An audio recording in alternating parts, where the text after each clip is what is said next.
Onze Geschichte schildert die Pilgerreis von ein Port von plottische Mennoniten in Nord-, Mittel- und Südamerika.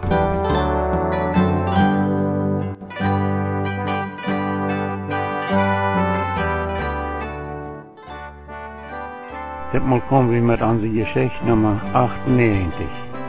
Ditmal nach mehr von mennonitischen Flüchtlingen ansiedeln von Europa nach Paraguay. 1930 war Paraguay noch ein isoliertes Land mit weniger als 1 Million Einwohnern. Die meisten Paraguayer wohnten im Osten von dem Paraguay-River. Westen von diesem River lag der große Rio Chaco, wo bloß die wenige nomadische, die herumwandernden Indianer wohnten, und danach die 1926 und 27 angewanderte und nie angesiedelte Männer-Kolonisten von Manitoba und Saskatchewan. Paraguay hat eine Geschichte von politischer Instabilität, eine Revolution oder Bürgerkrieg.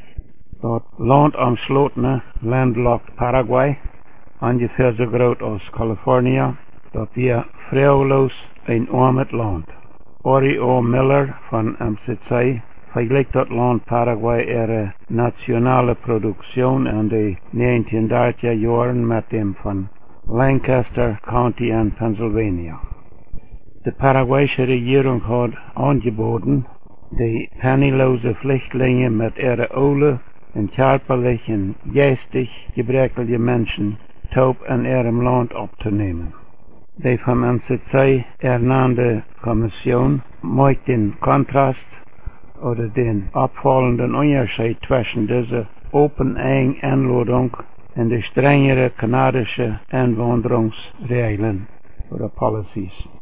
In der Kommission von Paraguay antragend wegen das Privilegium wohnt alle mennonitische Einwanderer Schul- und Militärfreiheit verspricht, wohnt 1926 und 27 über 1700 Mennoniten von Manitoba und Saskatchewan nach Paraguay angetroffen hat. Und das Privilegium trug nu die meisten mennonitische Flüchtlinge, wohnen sich in Deutschland und die Flüchtlingslager aneinander klammerten, auch nach Paraguay. Anfangs 1930 schickt Mennonite Central Committee den Harold S. Bender nach Deutschland, um dort Vorbereitungen zu machen für Flüchtlinge nach Paraguay zu transportieren. In 1930 und 1931 waren mehr als 2000 Mennoniten, wo Lot 1929 von Moskau geflüchtet waren, wurden umgesiedelt in dem paraguayischen Chaco. Ungefähr 1000 von den mennonitischen Flüchtlingen in Deutschland trocken nach Brasilien als ein Resultat von der Deutschland-Regierung ihrer Verhandlungen mit Brasilien.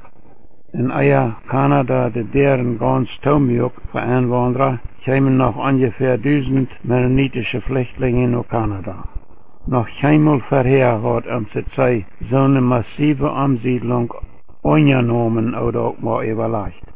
Zwei Hauptkomponenten von dem paraguayischen Ansiedeln wären finanzielle Unterstützung, wozu das MCC $100.000 topbracht, mangt die USA-Mennoniten, Gelder von der Deutschland-Regierung versichert und all die gesetzlichen Verhandlungen möglich für die große Übersiedlung von Flüchtlingen.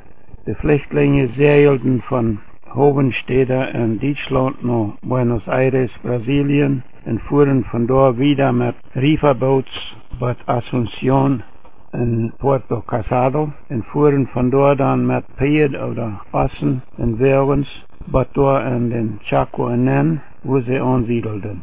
Mehr als 300 Mennoniten flüchten von Sibirien über Harbin und Manchuria und kämen endlich auch nach Paraguay und schloten sich dort die mennonitischen Kolonisten am Chaco an. Mit Hilfe von dem MCC gründen die neuen Einwanderer die Fernheim-Kolonie, angrenzend an die Männerkolonie. Die Namen Fernheim bedeutet ein Heim weit von Tüß. MCC Ori O. Miller half die Kolonisten ihr Land billiger kaufen zu können. Er kriegt den Preis erauf von $8 nach $3 den Acker. Als der Landpreis noch viel leer wird, Dann kauft MCC 1937 noch Meierland für 40 Cent den Acker. Die Krieg zwischen den Bolivianer und den Paraguayer von 1932 bis 1935 bedroht die Mennoniten in ihr Land am Chaco, wo sie nochmal so kurz gekauft haben. Im September 1985 vierten die Paraguayer ihren 50. Jahrestag von ihrem Sieg im Krieg mit Bolivia. Ich war im September 1985 in Asunción und sah dort ein Part von diesem Zelebrieren. Ich las dort ein Schriftstück, wo dort Durchsehnen von Mennoniten dort taurekend oder tauschreif, dort Paraguay diesen Krieg mit Bolivia gewonnen hat. Das Schreiben betont, dass die paraguayischen Soldaten von den Mennoniten ihren Proviant oder von ihr Eten hatten holen gekonnt und für die Paraguay-Soldaten ihre Lebensmittel von so dicht bei holen zu können, dort wir, so es dort Schriftstück sieht, ein großes Port davon gewasst, wo der Paraguay gesiegt hat. Im Jahr 1937 wird Ferdinand dadurch geschweigt, dort 748 von ihren Kolonisten sich auftraten und nur die andere Seite von dem Rio Paraguay handtrocken, wo sie dachten, fruchtbarer Land zu haben. Dort gründen sie die Friesland-Kolonie. Durch die 1940er Jahren bleibt dort MCC beim Halpen in Fernheim und auch in Friesland. Als Uri O. Miller 1941 war einmal nach Fernheim, Paraguay fuhr, dann nahm er Dr. John Schmidt auch mit dahin. Schmidt hat gerechnet, bloß ein Jahr dort zu bleiben. Aber 1943 kam seine Frau Clara, wohne eine Nurswehr, auch nach Paraguay, in Schmitten bleiben in Deindendorf für viele Jahre. Im Jahr 1940 gründen 350 Hutterarbeiter wie Primavera in Südparaguay eine Kolonie. Vernon Schmidt und andere Friesland-Kolonisten halfen diesem Hutterer-Bruderhof ein Hospital zu bauen. Während der 1940er Jahren führt MCC mit den mennonitischen Kolonisten taub eine Serie von Dankscheinprojekten an. MCC finanziert Kenia-Programms in ein Hökenworm-Kontroll-Feldzug-Kampagne, manche paraguayische Indianer in der Friesland umgehenden Deich. MCC bietet eine Uitsaatschenkolonie, Leperkolonie, für die Paraguayer, uit Dankbarkeit zu der Paraguay-Regierung für die mennonitische Flüchtlinge abnehmen. Im Jahr 1944 fängt das MCC an mit Wehrmerken halten, nur die isolierte Chaco-Siedlungen in dem paraguayischen Chaco. Von 1954 bis 1956 verbessert Vernon Buller mit einem MCC-Bulldozer den Weg zwischen der Isabon und der Chaco-Kolonien. 1955 fängt die USA-Regierung an, dort 250 Mil Weichbühen von Asunción bis Philadelphia ab der Fernheim-Kolonie zu finanzieren. MCC-Arbeiter Harry Harder wie der Anwieser für die junge MCC und paraguayische Arbeiter, wie den Bühnen von diesem Weg, den Kreider die Lebensoder nahm. Kurz nach dem Zweiten Weltkrieg stand MCC weiter für die schwierige Aufgabe von Flüchtlingen ansiedeln. Im August 1945 schickt das MCC C.F. Klassen, wo ein Glied von dem MCC Executive Committee in Kanada war, für 5 Monate nach Europa, um dort durch die von der Sowjetregierung übernommene Zonen zu reisen und mit Militärautoritäten zu verhandeln, wo MCC die mennonitische Flüchtlinge beschützen kann. Klassen bejähen hunderte verstreute Flüchtlinge, von denen viele in beständige Furcht lebten, repatriiert oder zurück nach Russland geholt zu worden. Klassen wohnen in den 1920er Jahren in Moskau ein MCC-Arbeiter gewesen war und nun selbst ein Einwanderer in Kanada war, brachte in Armut und Gefahr lebende mennonitische Flüchtlinge in dem vom Krieg so sehr vernichteten Deutschland nie Hoffnung. Die meisten mennonitische Flüchtlinge in Deutschland wünschten nach Kanada tragen zu können, wo man anfängt reinzumerken für Immigrationsverfahrungen, nicht für Gruppen, aber an eine Einzelweise oder einzelne Familienbasis. In der Zwischenzeit fehlten die Tausende Flüchtlinge in Europa, dort ihr Leben in großer Gefahr war, dort sie repatriiert, nach Russland geschleppt worden können. Besonders wären die Flüchtlinge in Gefahr, wohnen in der Sowjetzone in Berlin hineingekommen wären. Im Jahr 1946 kamen Peter und Elfrieda Dick nach Berlin und wären durch die MCC-Direktor für Flüchtlinge. Und sie besorgten dort eine gemeinsame Zuflucht für die Flüchtlinge an dem amerikanischen Port von Berlin. Aus dem Sowjetport von Berlin versuchten jeder Tag noch mehr Flüchtlinge an dem amerikanischen Port hineinzukommen. Aber laut 1946 hat die Flüchtlingsgruppe, wo bloß ein paar Mil von dem Sowjetport von Berlin wohnten, gewachsen zu mehr als 1000. Und dort wir ganz klar, dass die dort nicht bleiben können. Und haben sie studiert etliche Möglichkeiten, von woher die übergesiedelt worden können. Mochten diese verdrängte Russland-Mennoniten nach Mexiko, Brasilien, Argentinien, Uruguay oder Paraguay tragen können. Im Oktober 1946 war die Flüchtlinge ihre Lehre noch vertriebelnder und viele gaben Tau nach Paraguay überzusiedeln, wo die Kolonisten von vorherigen Umsiedlern Reitstunden an abzunehmen und zu helfen.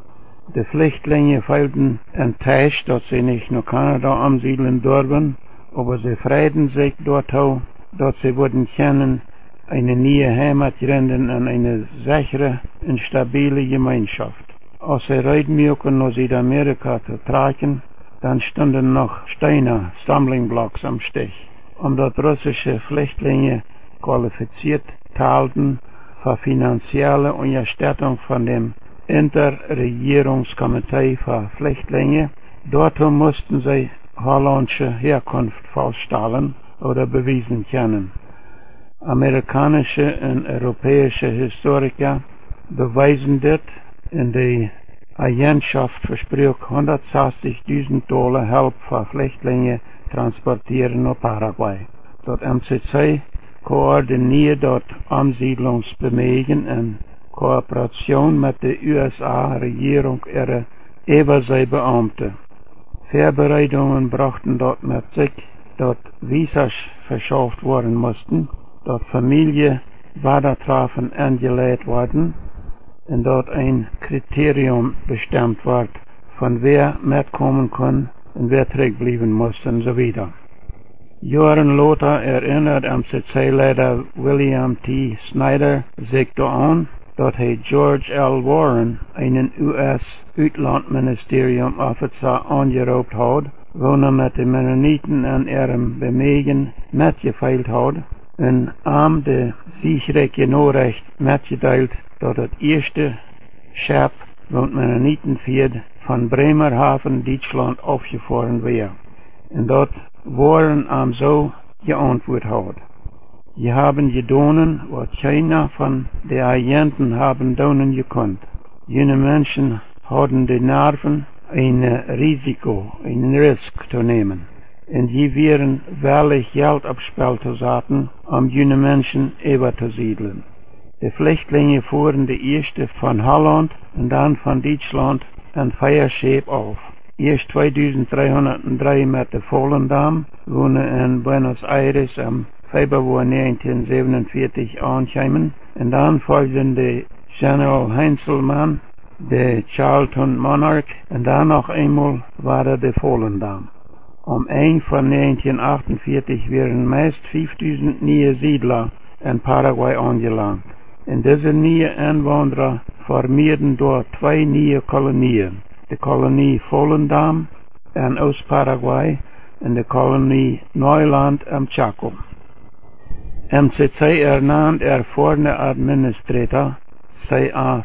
de Fer und C.J. Dick und andere, in Paraguay Land zu kaufen und mit dem ansiedeln zu helpen.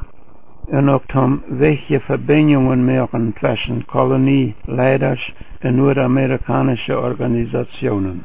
Andere mennonitische Flüchtlinge siedelten eben naar Uruguay en Argentina. En bald weer ook ware gelegenheid naar Canada te komen. En deze Noordkriegwanderung kwamen ook nog über 7000 Flüchtlinge direkt van Europa naar Canada. Na 1950 kwamen ungefähr 8000 Paraguayische Mennoniten naar Canada met hulp van ihre Verwandten in Canada. Een beduidend contingent, bekend als Trägwanderer, trok bald terug naar Deutschland. Wenn so eine Aufwanderungen nicht passiert wären, dann mochte von der Bevölkerung von 15.000 in Paraguay in dem Jahr 1988, als das geschrieben wird, vielleicht 3-mal so groß sein. In den lauteren Jahren sind am Chaco geborene Mennoniten von Kanada war der Träg nach Paraguay getroffen.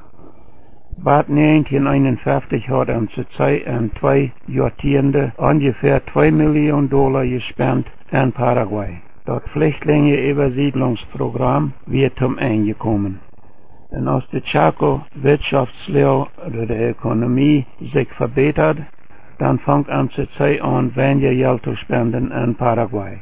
Nachdem zur Zeit die Hauptrolle gespielt hat, in 2 sehr große Umsiedlungen von mennonitischen Flüchtlingen, hat dort von 1975 bis 1988 als 7000 Flüchtlinge, meistens von Südostasien, geholfen nach den Vereinigten Staaten oder nach Kanada zu kommen. Der Zweite Weltkrieg in den Nordkriegsjahren. Als Deutschland am 1. September 1939 mit Polen Krieg machte, dann war das Krieg beinahe wenige Stunden der Zweite Weltkrieg. Das Krieg hielt meistens 6 Jahre an, bis am 14. August 1945. In diesem Krieg schafft Adolf Hitler 6 Millionen Juden auf und noch 30 Millionen andere Menschen kamen in diesem Krieg. Das wird der brutalste Krieg in der Geschichte. Während dem Zweiten Weltkrieg wird zur Zeit der Verwalter von 62 Lagers von Conscientious Objectors oder COs wohnen im Ersatzdienst wären für Amerika. In Kanada war eine Gruppe mennonitische Männer, wohnen die Verraner von dem MCC Kanada in der Verbindung für die kanadische Regierung für ein ähnliches Programm wären, für ungefähr 6000 mennonitische COs Soldatendienst verweigern oder Ersatzdiener in Kanada. Ersatzdienst mussten so eine Jungs und junge Männer tun, wo sie im Krieg nicht als Soldaten dienen wollen. Das meint, die mussten in der Kriegszeit irgendwo was anderes tun für ihr Land. Das MCC führt 1940 kleine Dienstprogramme in Frankreich, Deutschland und England. Laut im Krieg fängt MCC Programms an in Ägypten, India und China. Am Ende vom Krieg fängt MCC weiter mit Armenunterstützung an in dem sehr vernichtenden Europa.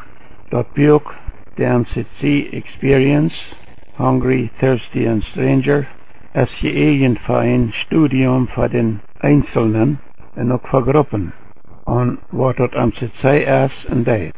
Und dort wird mir wirklich sehr gut gehen mit andere Gruppen taub, alle 30 Aufteilungen in diesem Buch zu studieren und zu diskutieren. Aber dort ist nicht so leicht getan als gesagt. Aber wer mal sehr viel mehr arbeiten will von was das MCC ist und tut, der soll vielleicht am Anfang mal das ganze Buch mit seinen 30 Aufteilungen einzelwies durchlesen und durchdenken. Und dann auch noch in dem dritten Band von dem Mennonite Enzyklopädie, wo sehr viel von der großen MCC-Arbeit über viele Jahre sehr kurz verfolgt beschrieben ist, auf den Seiten von 604 bis 609. Auch der Baker Ori O. Miller, The Story of the Man in an Era, and Feeding the Hungry sind sehr verständliche Beschreibungen von der ersten großen MCC-Arbeit in Russland. Aber hier muss wir verdammt mal weiter aufbrechen. Nächstes Mal noch in Beth Meier, Allgemeinheit von dem MCC. Und danach weiterfahren, wo wir in Ontario Port geworden sind von dem MCC, wo wir anfangen zu lehren, wie MCC-Arbeiten mitzuarbeiten. Und von was das MCC Ontario für uns getan hat, und noch das. Was nächstes Mal. Ich sehe George Rempel.